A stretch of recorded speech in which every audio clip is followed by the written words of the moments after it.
Hello students, how are you all? I hope you all are fine. हमारे 6th standard के SS की नया syllabus change हो गया है, नई बुक्स आई है। इसी वजह से आज मैं फिर से आपको फर्स्ट चैप्टर रिकॉर्ड करके सेंड कर रही हूँ। तो आपको अगर कोई डिफ़िकल्टी है, मैंने ये जूम में आपको समझाया हुआ है, फिर भी अगर आपको कोई डिफ़िकल्टी है तो आप इसको देख के सॉल्व कर सकते हो, राइट। सो पिछली बार सिलेबस का हमारा फर्स्ट चैप्टर था the sources of history, right. और अभी का हमारे सिलेबस का फर्स्ट चैप्टर है let's know the history. History को जानना है हमें, राइट। सो कैसे जान सकते हैं हम हिस्ट्री के बारे में? तो जो भी हमें हिस्ट्री के सोर्सेस है, लाइक पुराने कॉइन्स है, पुराने स्टेचूस है, आइडल्स है, या फिर पुरानी बुक्स है, या फिर पुरानी किसी की डायरी है, न्यूज़पेपर्स है, या फिर अभी तो इंटरनेट का ज़माना है, तो इंटरनेट के थ्रू भी हम हिस्ट्री के बारे में जान सकते हैं, right. So this are the all sources of history. तो हमारे पास्ट के बारे में हमें जानना है, तो कौन कौन से टूल्स हम यूज़ कर सकते हैं उसको जानने के बारे में, और कौन कौन से ऐसे पर्सन्स हैं जो हमें हिस्ट्री के बारे में जानने के लिए हमें हेल्प करते हैं, तो उसके बारे में हम पढ़ते हैं। So let's start. ओके, अगर आप हिस्ट्री के बारे में जानोगे ना, तो आपको ऐसा लगेगा आप अलग ही दुनिया में आ चुके हो, डिफरेंट पीपल, डिफरेंट जनरेशन के बीच में आ चुके हो, राइट। तो अगर हमें जानना है ये सब, तो हमें आर्कियोलॉजिस्ट है, हिस्टोरियंस है, उन सब की हेल्प लेनी पड़ेगी, या फिर ऐसे ट्रैवलर्स है जो पुराने टाइम में, हिस्ट्री के टाइम में हमारे इंडिया में आए थे, तो उन लोगों ने जो भी बुक्स लिखी हुई है उससे भी हम जान सकते हैं। सो हिस्ट्री जानने से हमें क्या पता चलता है कि पास्ट की जो भी मैटर्स है, वहाँ के लोग कैसे रहते थे, हमारे एंसेस्टर कैसे रह रहे थे, क्या खाते थे, क्या पहनते थे, उन लोगों का कल्चर क्या था, वो अर्निंग के लिए कौन कौन सी एक्टिविटीज़ करते थे, फार्मिंग होती थी या फिर नहीं होती थी, उनके हाउसेस कैसे होते थे, उनकी सिविलाइजेशन कैसे होती थी, ये सारी चीज़ें हमें हिस्ट्री से पता चलती है, right. So first topic is tools and resources to know history. तो फिर से ये वही हो गया सोर्सेज ऑफ हिस्ट्री। यहाँ पे एग्जाम्पल दिया हुआ है that Chintan read in a newspaper a 4000 year old city has been discovered in Kutch of Gujarat. उसने न्यूज़पेपर में क्या पढ़ा कि 4000 साल पहले कच्छ कि गुजरात के अंदर एक सिटी था। He was surprised, how can we know that this city is 4000 year old. कैसे हमें पता चलेगा कि ये सिटी 4000 साल पुराना है? वो might have build it and how, किसने बनाया होगा और कैसे बना होगा? What was the diet of the people there, वहाँ के लोग क्या खाते होंगे? What type of clothes they must have been wearing, किस तरह के कपड़े वो लोग पहनते होंगे? सो ये सब हमें जानने के लिए क्या करना पड़ेगा? वहाँ की हिस्ट्री जाननी पड़ेगी, राइट।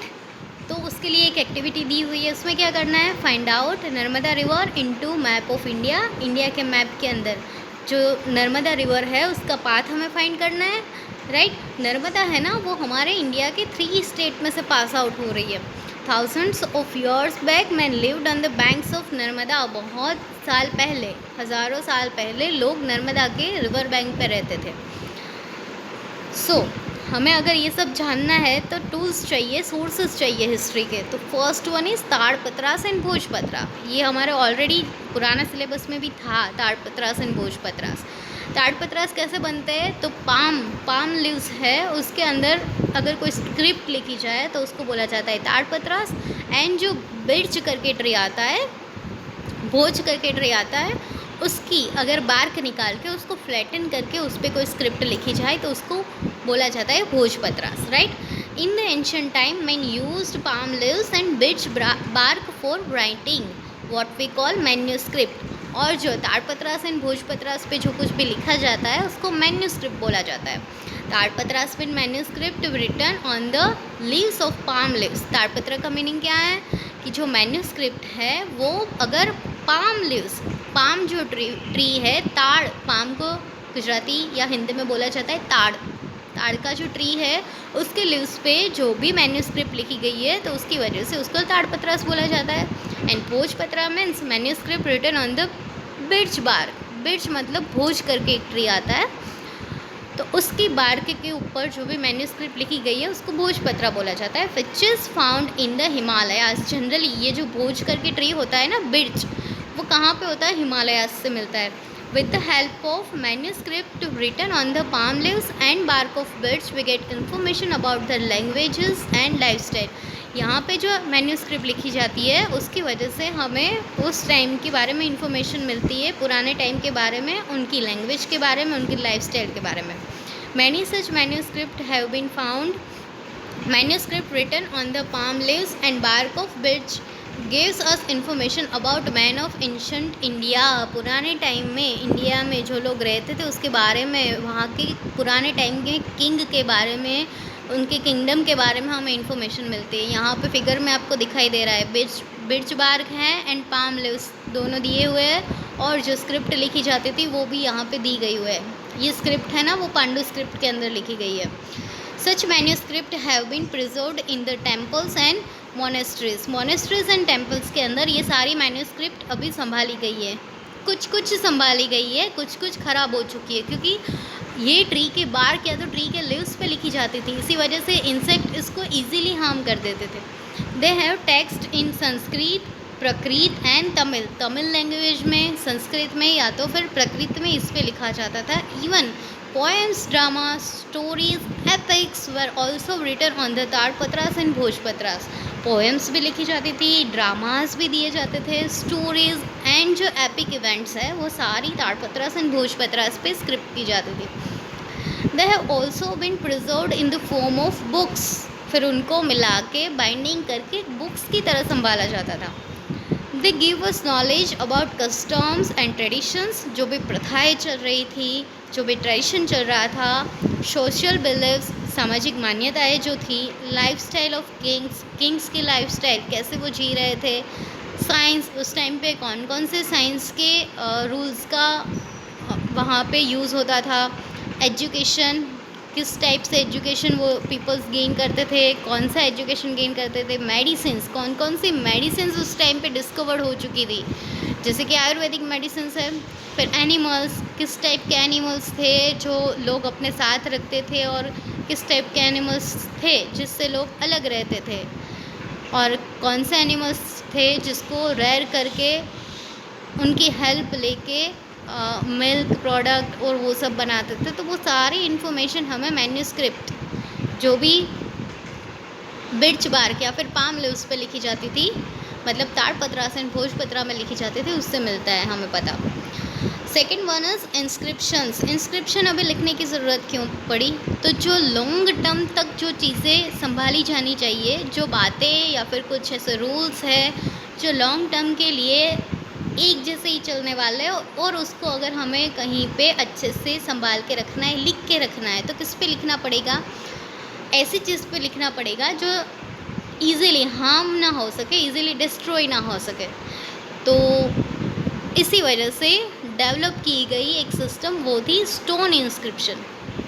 स्टोन पे लिखा जाए या फिर मेटल पे लिखा जाए, उसको बोला जाता है ताम्रपत्र, कॉपर प्लेट पे भी लिखा जाता था। तो ये इंस्क्रिप्शन शुरू हुई क्योंकि लंबे टाइम तक जो भी किंगडम के रूल्स है या फिर कोई ऐसे नियम है जो लॉन्ग टर्म तक चलाए जाने वाले हो, उसको रखने के लिए ये लिखा जाता था। Articles which are carved on the metals and stone are called stone inscription.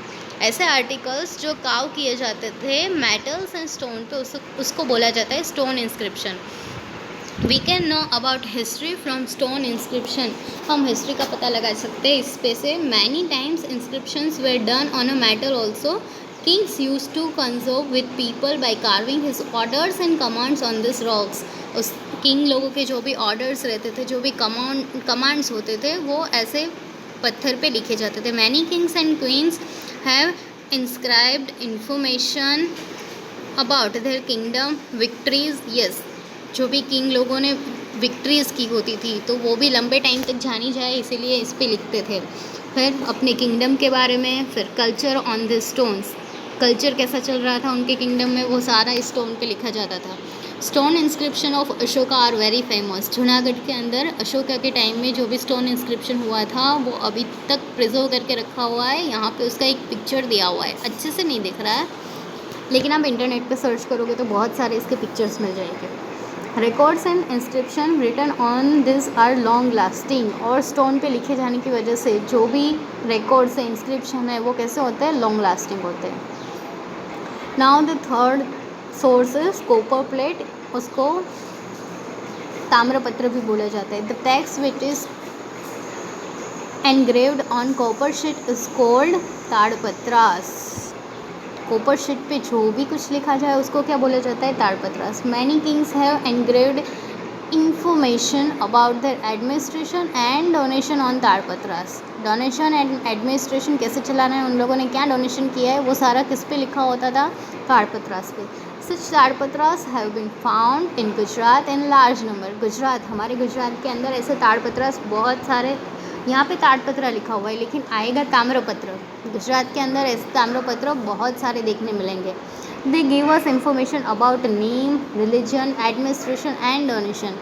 हमें क्या इन्फॉर्मेशन देते हैं, जिसने लिखा हुआ है या फिर जिसके बारे में लिखा हुआ है उसका नेम, कौन सा रिलीजन वो फॉलो करता था, कैसा एडमिनिस्ट्रेशन, और पर्टिकुलरली इस पर्सन ने इन चीज़ों को याद रखते हुए ये टेंपल बनाए हुए, ऐसा कुछ आप पढ़ते होगे अगर पुराने मंदिर के विज़िट करने जाते हो इस टाइम पे भी, राइट।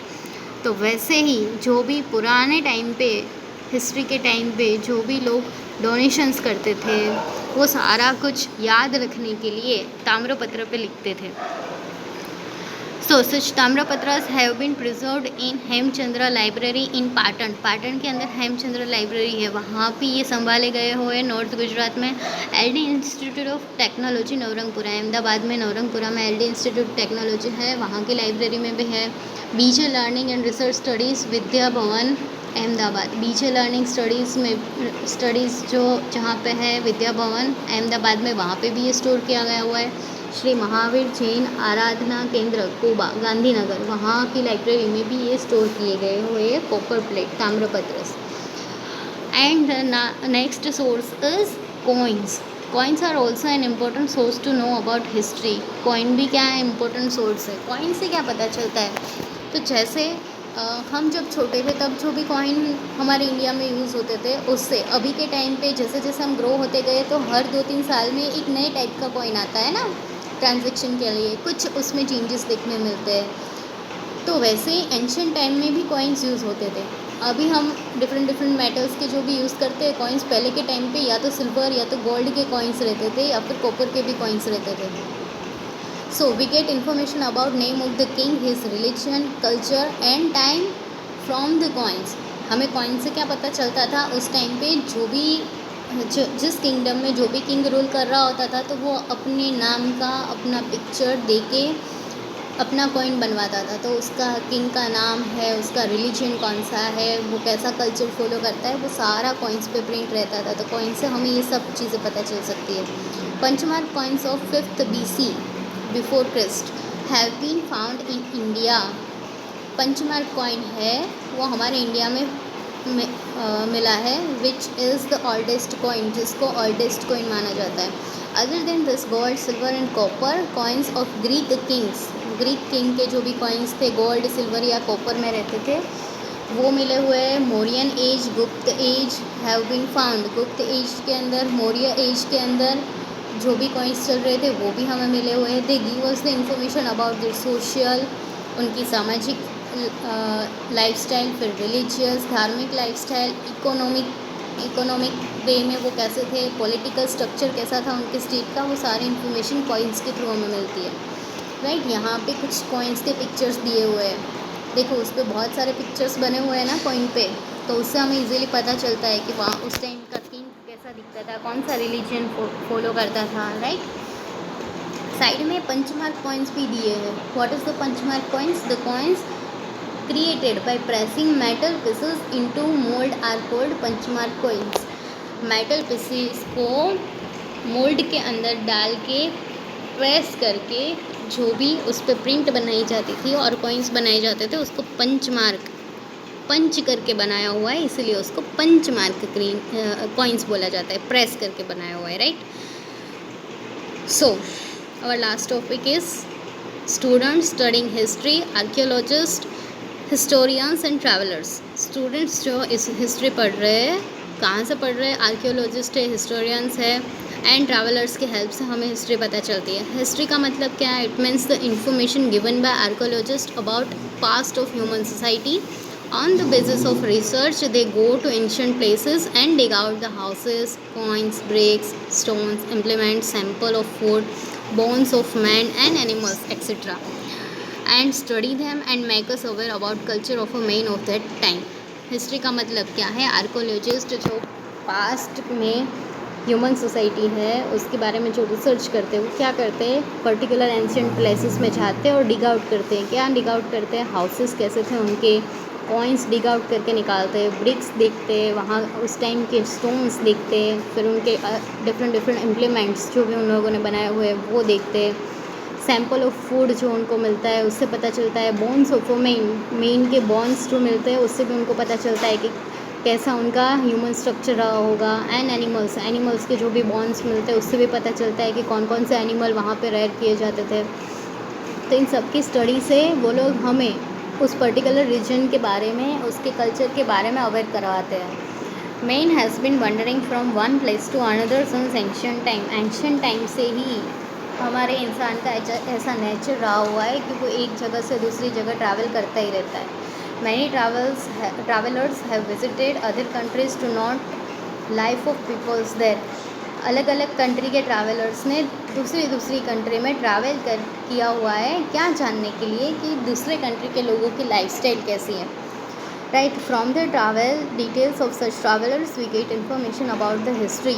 ऐसे ट्रैवलर्स हैं वो लोग जब दूसरी कंट्री में घूमने जाते थे ना, तो वहाँ से बहुत सारी चीज़ें अपनी डायरी में या फिर अपने नोट्स के अंदर वो नोट डाउन करके अपने कंट्री में वापस से लेके जाते थे, राइट। सो हम उससे इन्फॉर्मेशन ले सकते हैं कि उस टाइम पे हिस्ट्री में पर्टिकुलर वो कंट्री में कैसा कल्चर चल रहा था, कैसे लोग अपनी लाइफ पास कर रहे थे।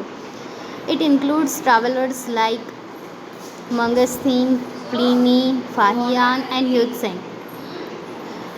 ये जो ह्यूत्सेंग है ना, वो चाइनीज़ ट्रैवलर था। उसने क्या किया था? 15 साल तक हमारे इंडिया में रहा था। ये सारे ट्रैवलर्स के नेम है, अलग अलग कंट्रीज से हमारे इंडिया में आए थे।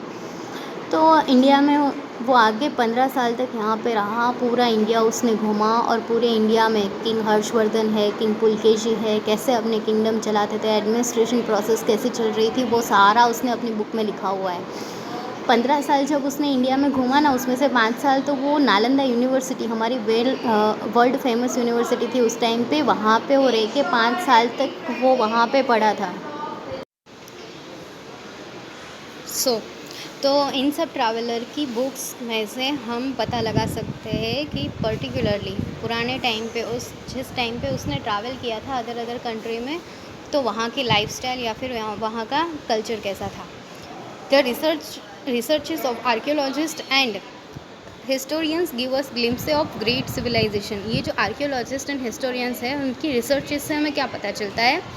Great civilisation which flourished in the north west region on the banks of river Indus जो हमारी सिंधु नदी है उसके बैंक्स पे नॉर्थ वेस्ट रीजन के अंदर कैसी सिविलाइजेशन थी और कैसे वो फ्लोरिस्ड की गई थी उसके बारे में पता चलता है। Many cities existed more than 4500 years ago.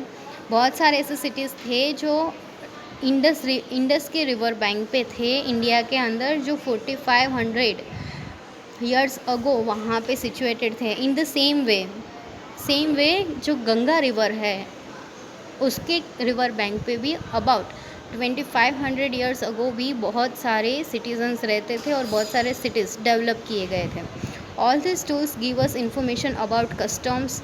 ये सारे टूल्स है, ये सारे सोर्सेस ऑफ हिस्ट्री है, हमें क्या इन्फॉर्मेशन देते हैं?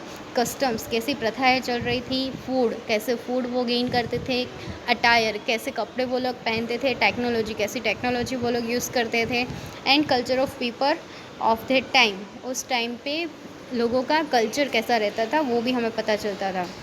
By exploring many cities and villages, they have given us information regarding cotton, barley, wheat. Cities and villages के बारे में एक्सप्लोर करके वो लोगों ने हमें इन्फॉर्मेशन दी है कि उस टाइम पे कौन कौन से क्रॉप्स लिए जाते थे और कैसी फार्मिंग होती थी. Besides this they have also given us information about animals of that time. Animal husbandry उस टाइम पे भी होती थी, कैसे होती थी वो सारी इन्फॉर्मेशन इससे हमें पता चलती है. आर्कियोलॉजिस्ट आर द स्कॉलर्स वो स्टडी द पास्ट. आर्कियोलॉजिस्ट क्या हैं? जो स्टडी करते हैं पास्ट को. दे कैटेगराइज द टूल्स फाउंड. वो क्या करते हैं? जो भी सोर्सेज मिलते हैं हिस्ट्री के उसको कैटेगराइज करते हैं, फिर उस पर क्या करते हैं? डू रिसर्च करते हैं. Collect the data from the manuscript में से डेटा कलेक्ट करते हैं, फिर डॉक्यूमेंट कलेक्ट करते हैं, आर्काइव्स कलेक्ट करते हैं and then scribe them into rigorous way. फिर उसको क्या करते हैं? एक अच्छे से उस हिस्ट्री के बारे में लिख के उसकी स्क्रिप्ट बना देते हैं. Archaeologist and historians bring past to life. हमारी लाइफ में पास्ट को वापस लाने वाले ये लोग हैं. फिर है नेम ऑफ द लैंड. हमारे लैंड, हम जहाँ पे रह रहे हैं इंडिया में, उसका नेम इंडिया या फिर भारत कैसे पड़ा. We know our country by 2 names. हम हमारी कंट्री को 2 नाम से जानते हैं. एक है इंडिया एंड दूसरा है भारत. तो word India is derived from the Indus. जो वर्ड इंडिया है वो कैसे डिराइव किया गया? इंडस का मतलब संस्कृत में होता है Sindhu. People of ancient Iran and Greece were familiar with the Indus river. They came into contact with this region 2600 years ago. 2600 year ago Iran and Greece के जो लोग थे वो हमारे इंडिया में आए थे और इंडस रिवर है ना, उसके रिवर बैंक पे रह रहे थे. The Iranians called the Indus river Hindus and the people of Greece called Indus. जो भी ईरानियन है वो इंडस रिवर को क्या बोलते थे? हिंदूज. एंड द ग्रीस लोग थे वो क्या बोलते थे? Indus. They knew the east bank of the river as India. जो ईस्ट रिवर बैंक था उसको वो लोग इंडिया के नाम से जानते थे. We know about the name Bharat from Rigveda. A group of people named Bharat came to settle in north western India. Rigveda से हमें पता चलता है कि भारत के अंदर, नॉर्थ वेस्ट के अंदर ऐसा ग्रुप ऑफ पीपल आया जिसका नाम भारत था रहने के लिए, राइट. तो इसकी वजह से हमारे कंट्री का नाम भारत रखा गया. It is from their name that our country came to be known as Bharat. This group is also mentioned in the early work of Sanskrit. Sanskrit के अंदर, ऋग्वेदा के अंदर हमें ये सब मेंशन किया गया मिलता है. So the last topic is date line. So time is very important in history. हमें हिस्ट्री जाननी है तो हमें कब ये सब हुआ उसका टाइमिंग पता चलना चाहिए. So time is very important. Events can be written along with the time and place. जो भी इवेंट्स है पास्ट की इवेंट्स से कब हुई है तो उसकी डेट एंड पर्टिकुलर उसका टाइम लिखा जाता है.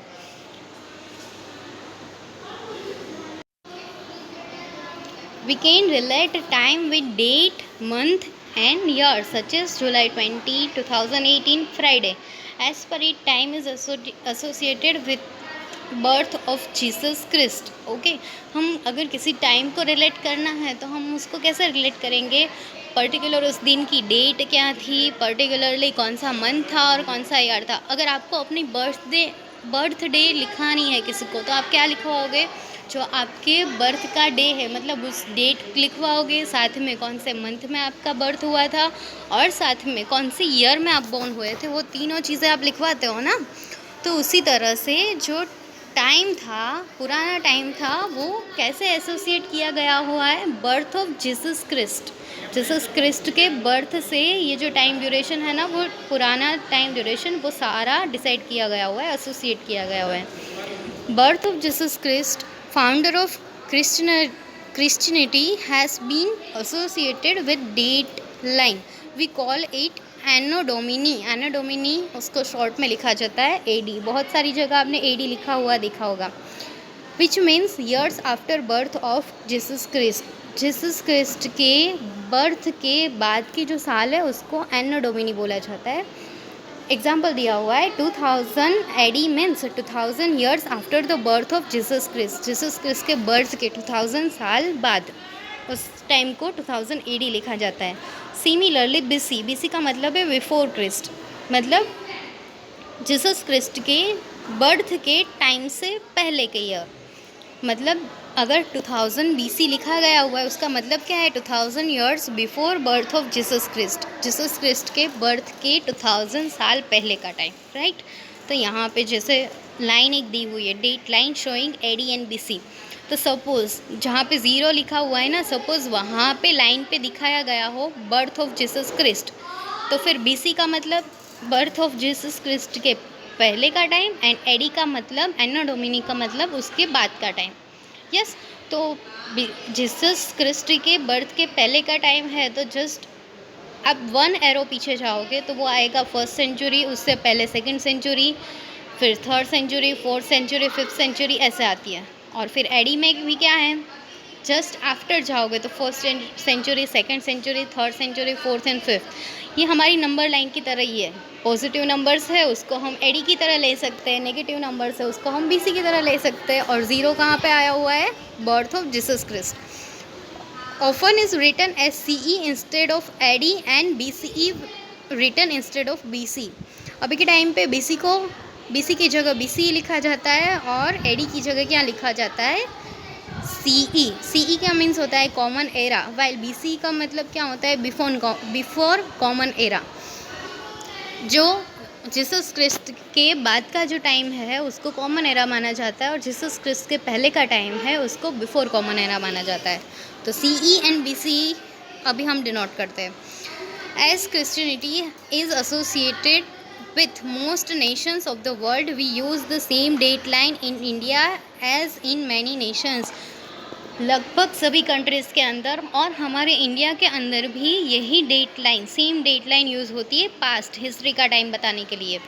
इन many cases the word BP is also used which means before present. कहीं कहीं कोई कंट्री में या फिर हिस्ट्री के किसी पार्ट में BP भी यूज़ होता है। BP का मतलब होता है बिफोर प्रेजेंट। देखो यहाँ पे लिखा हुआ है BC मतलब बिफोर क्रिस्ट, फिर AD मतलब एनो डोमिनी, फिर स्टोन इंस्क्रिप्शन तो हमने पढ़ा, और बिर्च बार्क भी हमें पता ही है, बिर्च ट्री की बार्क है और उस पर जो भी कुछ लिखा जाता था उसको बोला जाता था बिर्च बार्क, भोजपत्र, राइट। तो ये हो गया हमारा फर्स्ट चैप्टर। सो आज के लिए इतना ही, आगे का हम नेक्स्ट लेक्चर में देखेंगे। सो तभी के लिए bye bye and have a nice day. See you next time. Bye.